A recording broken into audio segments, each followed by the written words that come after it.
Your Steve Jones Show podcast is loading now. The Steve Jones Show podcast is sponsored by Sunbury Motors, North 4th Street in Sunbury, and Sunbury Motors Kia, routes 11 and 15 in Hummel's Wharf.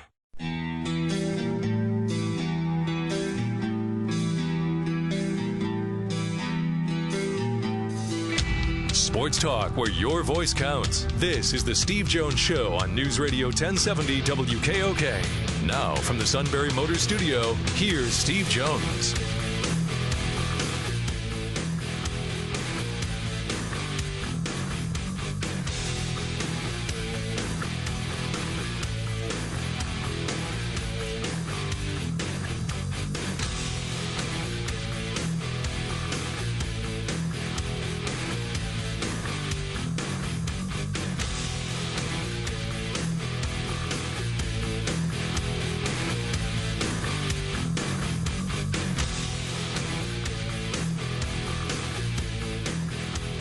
And good afternoon, Thursday edition of the Steve Jones Show, News Radio 1070 WKOK. Sean Carey here. Steve Jones will be there in the Sunbury Motors Studio, Sunbury Motors Ford Lincoln Hyundai, North 4th Street Auto Plaza Sunbury, and Sunbury Motors Kia on the Strip, routes 11 and 15 in Hummel's Wharf. Lots of ways to get in contact with us. Our email is stevejones@wkok.com.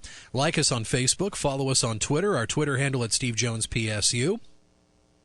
Website, stevejonesshow.com. You can access 3 months of shows there.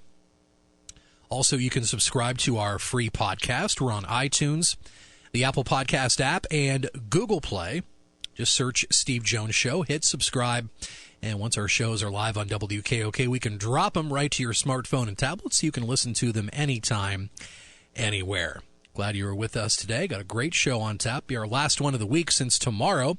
We have Phillies baseball. The Grapefruit and Cactus Leagues will start their games tomorrow, including the Phillies in Tampa Bay. And first pitch will be at 1:05. Be great to hear Scott Fransky in L.A. back on WKOK tomorrow afternoon. We will be talking baseball a little later on this hour. Wow, it's been a little over a year since we've had Scott Miller on the show. Scott is the Major League Baseball columnist for Bleacher Report.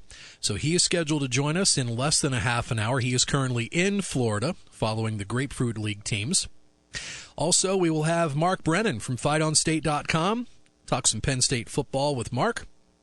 Coming up next hour, get his perspective on the Nittany Lions over the past couple of months. Mark has been all over the Penn State football scene for years, and of course specifically here the last 2-3 months prior to the bowl game with the National Letter of Intent players and so much more. So it'd be great to have Mark on the show, and after his 1 week hiatus, the most interesting man in New England scheduled to join us to wrap up the week at 4:35. Yes, a relief. Actually, there was one other time I saw a guy blow out his shoe. It was DJ Newbill. Yeah, after that happened to Zion Williamson last night, I automatically texted you just with the body of work that you've actually seen in person. I was just wondering, DJ Newbill. Wow. Newbill did it. Yep. So it is not foreign territory. During a regular game? Yeah, it was during a game. Home game? Yep. Yes. Wow. Although pretty safe to say he was probably not wearing size 15s, like Zion was last night. Yeah, could have been. Or were they? I don't know what. It's an interesting question. I don't know what size shoe he wore. But yeah, he blew it out though.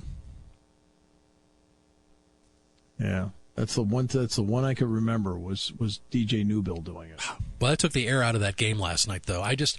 For some reason, I just didn't feel as compelled to watch it after that. But knowing that there's still great players on that Duke team that are going to go in the top 5 in June.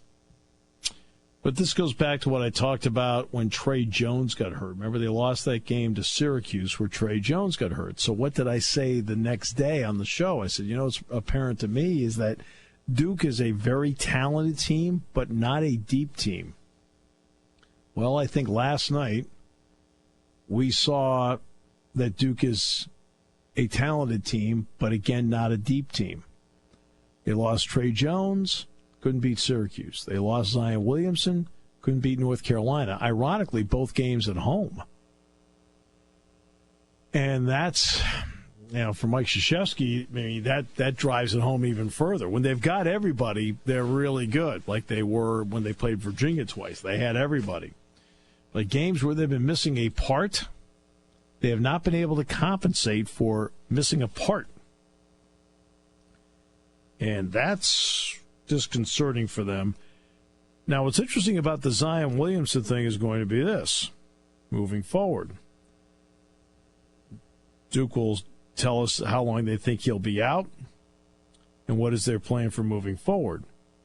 What's to keep Zion Williamson or his family from saying, it doesn't matter about the timetable, he's out. We're going to wait for the draft. What's to keep them from doing that, Sean? The funny part, I thought of that this morning, and the first person I thought of was Nick Bosa. Yeah, Nick Bosa got hurt and told everybody at Ohio State, adios. I am gone. Can you imagine if a basketball player would have done that like earlier this decade? Well, in some ways, remember when Kyrie Irving got hurt his senior year? Or, I'm sorry, his freshman year? He never came back. He never came back. Now, I'm not saying that couldn't have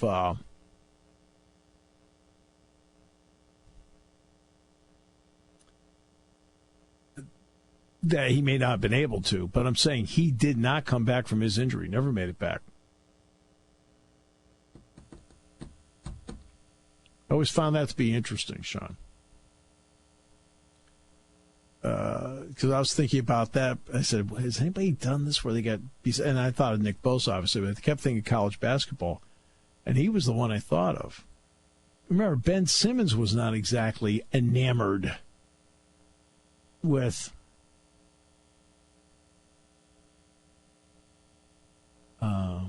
continuing to play in college. Yeah. Yeah, those guys definitely did not make front page headlines like let's say Christian McCaffrey did a couple seasons ago when he decided to forego the bowl game. And Leonard Fournette. Now you think about Saquon Barkley. He played. Now, I'll never forget the fact that he played.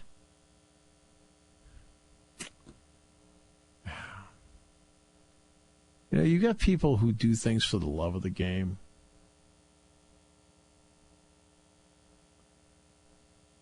But money is playing such a gigantic role in everything that happens now. I mean, the only reason you do this show is because of the big cash you get. But, I mean, you know. Nope, secret's out. So, I guess Zion made a commitment to Coach K. I want to play, so it'll be interesting to, as this goes forward, his mindset compared to Zion's parents. Maybe they'll be thinking of something else. Future plan. I am just saying, okay, if I were to guess, because I do not know these people at all. I do not know these people at all. My guess is that he'll be out whatever game, he'll come back and play. Okay?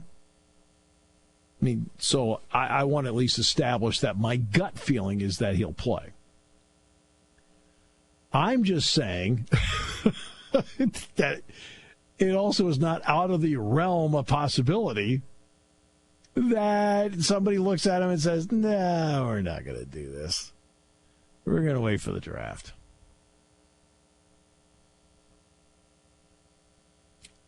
I'm just throwing it out there as a nugget. What is to keep them from saying, look, I know you want to play, but now he also does have an $8 million policy. I don't think a lot of people realize that. We have the same thing on the Shikellamy broadcaster. I think it's like $8 million. It's like, you know, he gets a sore throat. Lloyd's of London. Solid. No. It's actually a loan shark. A Montour County loan shark. Yes, pretty much, yes. Buhner's on line 1. We'll sift through that.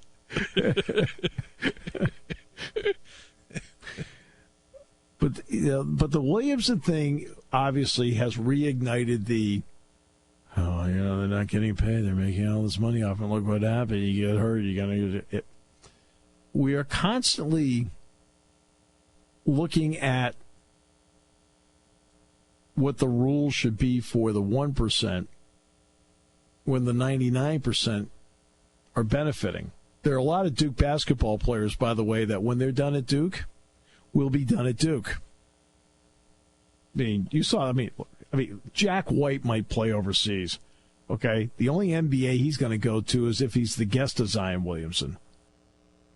O'Connell, maybe he'll play in Europe, maybe. But he's not, but he's never going to play in the NBA, the G League, or any kind of league, okay? I mean, those guys aren't going to be playing. So you talk about Duke's lack of depth. Bolden's a G League guy. There's no way Bolden's going to play in the NBA. Now, when he first came to Duke, everybody thought he was a one and done. I remember, when Penn State was going to face them. We all thought Bolden was one of those one and done guys. I mean, Delorier, not a one and done thought, but he might play in Europe. That's it, but he's not. Yeah, look, the 4 guys that Duke has, the primetime guys, they'll be the NBA guys. Nobody else in that team will be. And we're always thinking about the 15 lottery picks. There are 4,500 people playing Division I college basketball. Well, of the 4,500, there are going to be a couple of hundred between overseas and the NBA. They're going to be playing pro ball, maybe 300. The other 4,200 aren't. The system is working beautifully for them, but it's never thought of in those terms. It's always thought of in the Zion Williamson. And believe me, I am in no way indicting Zion Williamson. No way. I don't know the guy. Everything I've heard about him through the grapevine has been that his teammates think the world of him. He thinks the world of them. And everybody says he's awesome to get along with. I don't know the guy.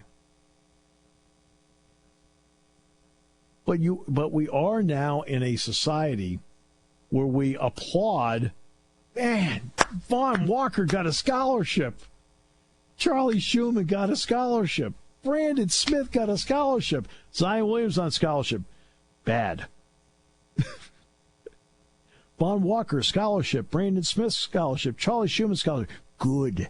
Zion Williamson, scholarship. Bad. We're in a really interesting society. We have different standards for different individuals. And again, the NCAA is in an absolute bind here. College basketball and college football are in an absolute bind. They don't set the professional standards. The NBA Players and Players Association and the owners set a standard, and the NFL owners and the NFL Players Association set the standards as to when you're allowed to enter. And then they put the onus on to the NCAA, and then the rest of us look around and say, well, look at all these people showing up. Shouldn't these guys be getting paid? Well, they have no choice. They either can play, let's take basketball, in Europe, China, the G League, or college. Emmanuel Mudiay, people forget him. He was going to sign, he did sign with SMU. And there was some issue with Mudiay. I can't remember what it was. I can't remember if it was an eligibility issue, if it was a was he getting paid issue, or received money on the side issue, or graded, so some issue. So he doesn't go to SMU. He spends a year in China. And if I recall correctly, Mudiay got drafted in the first round by the Denver Nuggets. Okay? So he got to the NBA and was a first-round pick, and he played overseas for a year. There's that kid that was going to go to Syracuse is now playing in the G League. So it's not like there aren't avenues. But let's face it, your marketability as a great athlete, a marketable athlete, Zion Williamson was not hurt going to Duke for a year to play college basketball in terms of enhancing his marketability. Instead of going over and playing in China or Europe for a year or the G League. Instead of playing in obscurity for a year, he played for Duke on national TV every single game. So he wasn't hurt by going to Duke, but he did get hurt last night playing. But the NCAA has put in this, but these guys should be paid. It's not NCAA rules. It is the NBA Players Association. The owners wanted 2 years in the age of 20. Don't blame them. I want a more mature league. And I think after 2 years, you can make a better decision as to whether you should be in the NBA or not, or you have a shot at it. The Players Association wanted it to be 18 and in, so the compromise was one and done. 1 year, 19 years of age. Look, NBA teams do not want to be sending scouts to high school gyms all over the country. NBA teams do not want to be sending scouts to AAU games. They don't want to do that. They don't want to waste the money on that. I don't blame them. Last night, I could send my scout down to North Carolina and Duke. I can look at Reddish. I can look at Barrett. I can look at Zion for 36 seconds. I can look at Trey Jones. I can look at Luke May. I can look at White. And I can look at Cam Johnson. I can look at 7 guys in one college game where I can get a really good read with some comparable talent out there as to where I think they rank. That's why the owners want you to go to college. Okay? It's easier for them to scout. The Players Association, I mean, I understand the 18-year thing. I got that, the 18-year-old thing. You just let him go from high school. Okay, I understand that. But what does get me about that is, isn't it your job in the union to take care of your current dues-paying rank and file? Is it your job, or is it your job to promote the future rank and file that's going to take the job of your current rank and file? I thought unions were supposed to protect as many of their individuals in the union as possible, but do I have that wrong? Isn't the union supposed to protect their rank and file? And yet they're the ones pushing for the new guys to come in who, guess what they're going to do? They're going to replace some of the older guys who are out.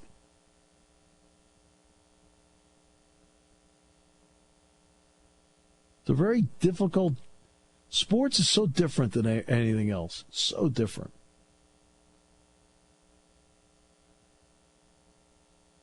All right. We'll take a break. We'll come back with more in a moment. Most interesting man in New England on the show today. How did we possibly book that individual? How did we do that? And why didn't he get a PAB award? I mean, Sean, he should have. Something for next year to shoot for. I mean, obviously anybody can get it. We'll come back with more in a moment on News Radio 1070 WKOK. Taking your calls at 800-795-9565. This is the Steve Jones Show on News Radio 1070 WKOK. Now, from the Sunbury Motors Studio, here's Steve Jones. Happy Death Day to You. That's the movie he's going to review? That is. It doesn't really sound like Let's Bring the Kids. Young adults must be loving it. So. I guess. All right. Today's show brought to you by Brewers Outlet, Reagan Street in Sunbury, the beverage supermarket. And we're in the Sunbury Motors studio, Sunbury Motors, 4th Street in Sunbury. Sunbury Motors, Kia routes 11 and 15 in Hummel's Wharf. More on the shoe blowout heard around the world coming up. But first, let's bring in Scott Miller, National Major League Baseball columnist for Bleacher Report. Hello, Scott. How are you today? Hey, real good. How about yourself? Doing very well. Thanks for asking. Scott, you spent part of your day with the Washington Nationals today. What's the attitude in that camp? Because obviously Bryce Harper isn't anywhere right now, but he most certainly is not there. No, he's not. But you know what? They're pretty upbeat. I think they're looking forward to the challenge of winning without Bryce. I think a couple things. One, the young outfielder Juan Soto came on like gangbusters last year. He's only 20 years old. The sky's the limit for his future. They made some nice moves. They added rotation help, Patrick Corbin. They've got a catching tandem now after Matt Wieters was not brought back, Kurt Suzuki and Johnny Gomes. I think that, talking to the Nationals, they think what they've lost in Harper, they've replaced with a number of different pieces that will equal a better team. All right, now the pieces have been put together with the Phillies, and they may or may not be done, but do you like the Philadelphia offseason?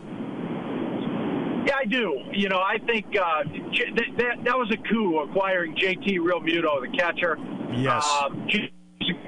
Stop. I like what they've done. And who knows? I still think they're going to get Bryce Harper. Now, if they don't get Bryce, I think they've done pretty well. If they do get Bryce, then rave reviews. You mentioned Bryce Harper. In the end, we'll find out what the number is. But for Manny Machado, it was 10 years, $300 million, opt out after 5. Did the number surprise you based on how long it took to get there? Yeah, it did. I have to say, this late in the winter, the later it went, I thought the less chance he'd get $300 million. And I thought, in particular, the fact that he got it from the San Diego Padres was shocking. Yeah, that part got me. The part that didn't shock me is it sounded like that they're the ones that kept meeting with him. But I was surprised too. It was San Diego. But it's interesting how David Price looked around and said he could opt out, and he says, "I'm not going to get $31 million anywhere else." Does Harper? What do Machado and Harper do for maybe the mindset of J.D. Martinez, who can opt out after this year?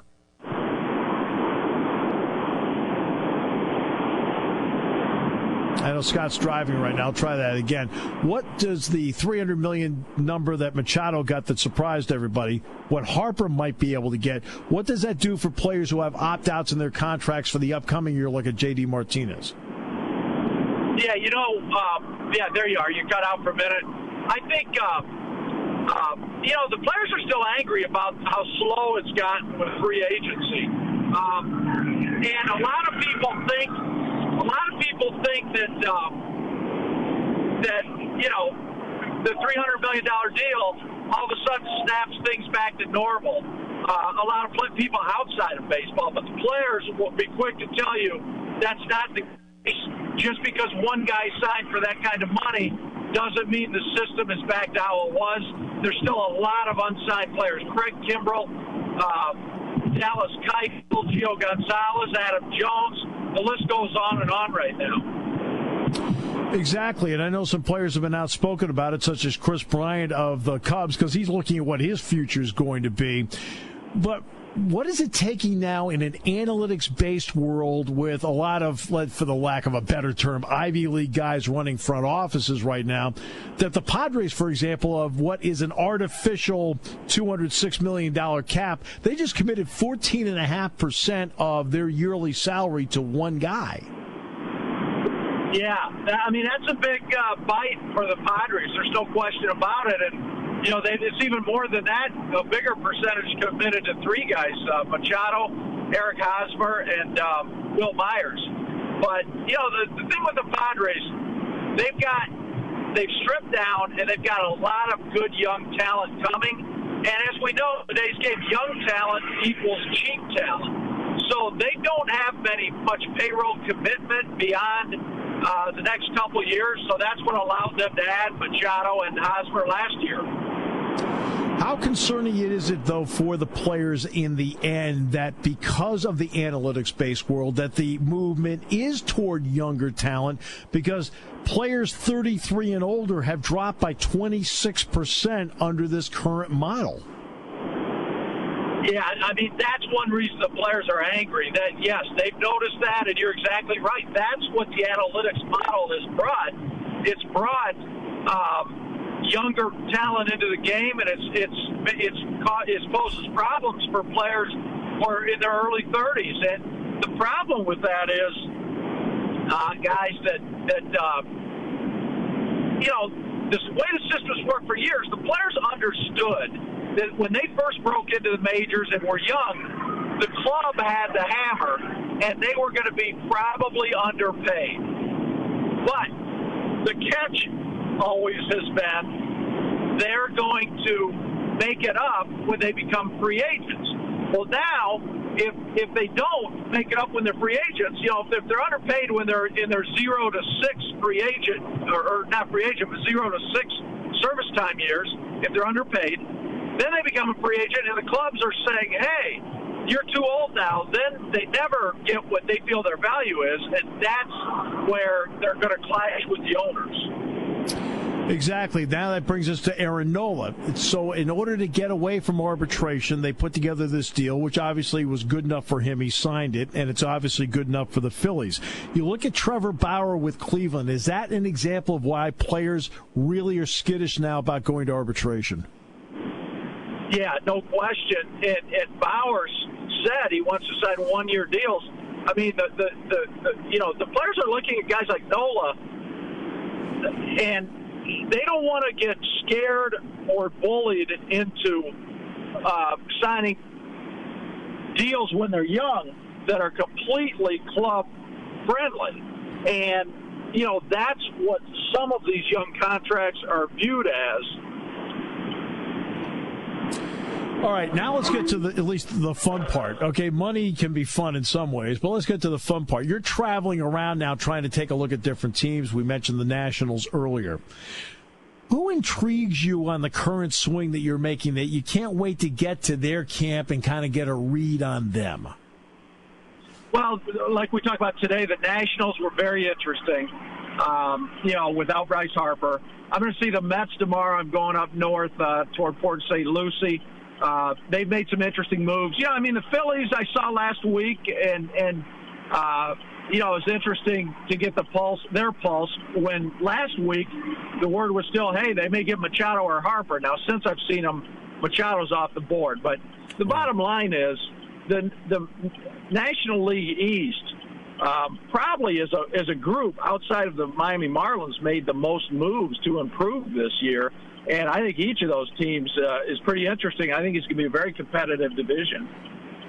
In the American League East, the Red Sox won 108 games. They ended up winning 119 when it was all said and done. And then there are the Yankees. There aren't many teams that win 100 games and feel like they're really chasing somebody, yet they are. Did they do enough, in your opinion, to maybe flip the script there?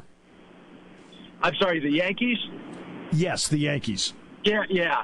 I still like Boston's pitching. I mean, I think the Yankees, be interesting to see if Tulowitzki has anything left. We'll see about that. But I think the Yankees' bullpen is their best asset. That's what makes it interesting with them and Boston. The Red Sox rotation, I'll take in a heartbeat. Chris Sale, David Price, those guys. But the Yankees' bullpen is really, really interesting. They added Adam Ottavino. It's not a big name, but, I think they've got Zach Britton, they've got Aroldis Chapman, they've got so many interesting pieces that, the Yankees could overtake the Red Sox. But you know what? The Red Sox are defending champions. The path through the American League East still has to go through them. Adam Ottavino started his career here in State College, as a matter of fact. So, yeah, I did his first start. Yep, exactly. Did you really? No kidding. Yeah. I mean, I not only do Penn State football and Penn State basketball, but I do the State College Spikes, the Cardinals affiliate, and that was his first starts were here. So it's cool. Yeah. John Henry made the statement about money, and he was not incorrect. I mean, the Red Sox do have the highest payroll in baseball, and they also have the hardware to do it. Can anyone draw any conclusion from the fact that the Red Sox had the highest payroll and success, or is it possible to do a Kansas City Royals thing on a year-by-year basis?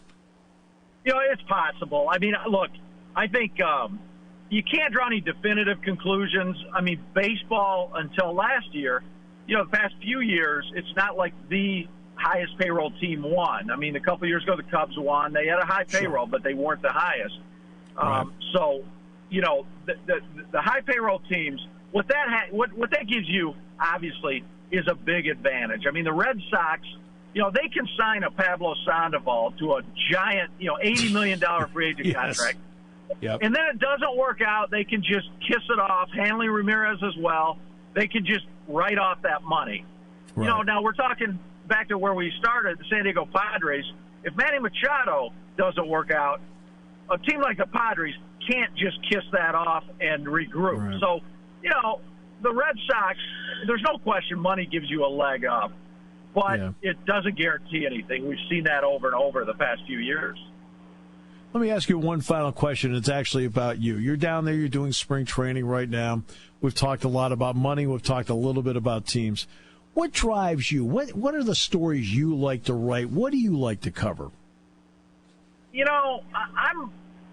That's a good question. I don't get asked that much. I am more of a people person than a numbers person. Obviously, in baseball, stats are important, but the analytic drive into the game right now. I always say, you know what?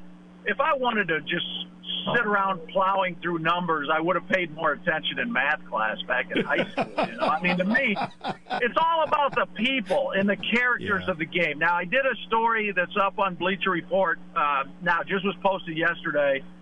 I visited with Dee Gordon over the winter, and he, baseball, as a lot of other entities are, in modern life, they're grappling with a way to figure out domestic violence. And that's a huge, obviously important topic, one that we need to shine some light on and hopefully help some people who feel like they're trapped. Dee Gordon was affected by that. His mother was killed by her boyfriend, not his father, but her boyfriend, when he was 7 years old. And that's left a huge mark on his life. And about a week before spring training, I visited with him. He was really good opening up about how, the tragedy and how it's affected his life. Not that I enjoy doing bleak stories involving domestic violence, but I like the people aspect. And what drives me is still the storytelling and to tell stories, whether it's one like I just mentioned that I hope can help shine a light on an important topic and use baseball as a vehicle to, start a broader conversation and maybe hopefully help some people.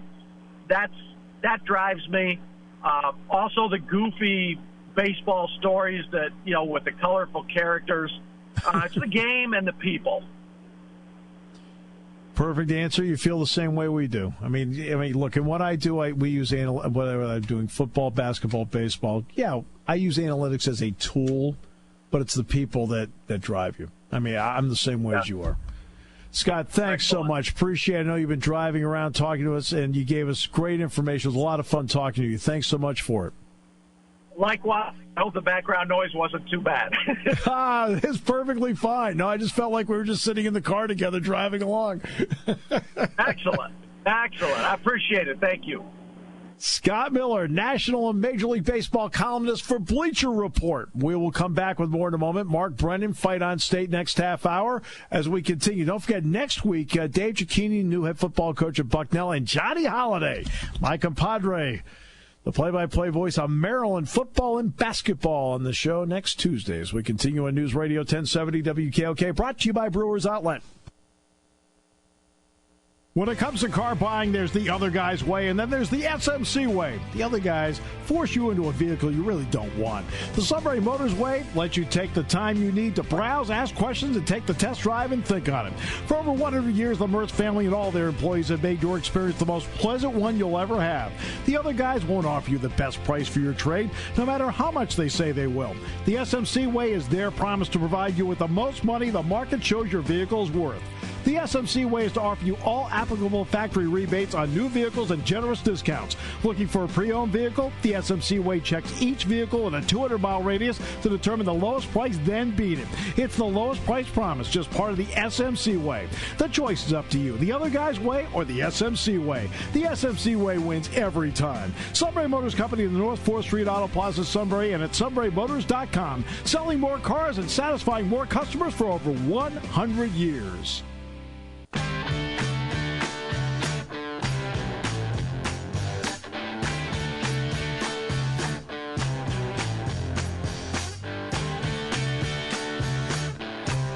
It was great to have Scott Miller on the show. He gave us some great information. It was a lot of fun just sitting there just talking some baseball with him. Mark Brennan next half hour join us here in the Sunbury Motors studio. Finally got him to walk down the hill one street up to join us. Oh, my goodness. And then the most interesting man in New England. Tomorrow we'll have the Phillies opener. Cole Irvins is going to pitch tomorrow. And it's going to be an interesting start because I think it becomes an interesting start because, look, they're looking at him as a possibility of a guy that can, through the organization, help.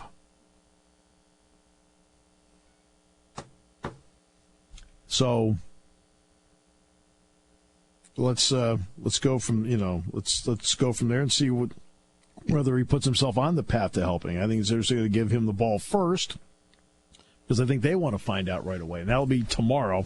So we'll have no show tomorrow. Well, stop the applause out there. What? Come on. I'm telling you right now, in all of his sales calls, the suit is sabotaging this show. You know that. One hand tied behind her back, Steve. Every day.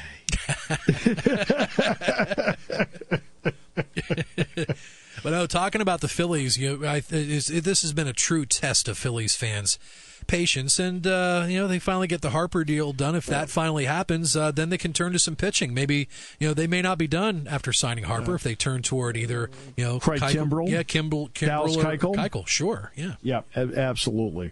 So let's see because they have the money to spend. Let's see what they do with it. We got a lot to talk about. The Zion Williamson situation last night, again, resurrects the argument about paying athletes. And all the benefits go to the school, they go to the coach, they go to whatever. Somebody brought up an interesting point, and I realized, look, these players are all thrilled to get whatever gear they can get, almost all of them. But let me give you an example. What if Zion Williamson didn't like wearing Nikes? I'm just throwing that out there. So I'll give you a better example. Back in the 80s, you did not have the universal apparel contracts that you have now. All coaches were able to do their own individual deal. Joe Paterno had a deal with Nike, Bruce Parkhill had a deal with New Balance, and Rainey Portland had a deal with Adidas. Her players did not like at all the shoes that they got, and they literally took out the padding in the insole and put in the padding that was comfortable to them, but still kept the shell of Adidas.